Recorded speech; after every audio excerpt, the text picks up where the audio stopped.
बिस्मिल्लाहिर्रहमानिर्रहीम। अस्सलाम वालेकुम। क्या हाल है? उम्मीद है आप खैरियत से होंगे। मैं हूं आपकी क्लास प्रेप की टीचर। आज मैं आपको पढ़ाऊंगी बाडी उर्दू, जिसका सफ़र नंबर है 47।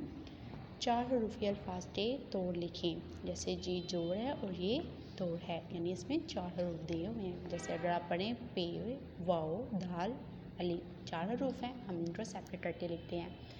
पे या दी शटर, वाओ, दाल और Alif.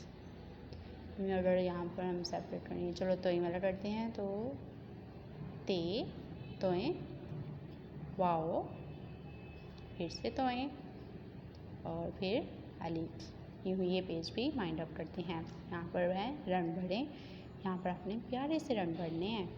Now we are going to page number 49 पुष्टवती, यानी यहाँ पर मैं है तो आपने साथ में मैं ही लिखना है। प्यारा सा आपने लिखना है। पुष्टवती का मतलब होता है आप अपनी राइटिंग को फोकस कर सकें। जिस तरह ये लिखा हुआ है बिल्कुल आप ये भी लिखें। यूँ ही ये मुझे भी लिखना है। यहाँ पे फिर मैं, यहाँ पे फिर मुझे, यहाँ पर मैं, यहाँ पे फिर मुझे।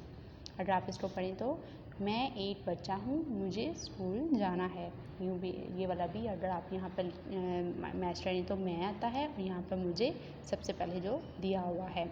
यूँ ये पेज में माइंड अप हो जाता है। आज तक के लिए सिर्फ इतना ही। तब तक के लिए अपना ख्याल रखें। अल्लाह हाफिज़।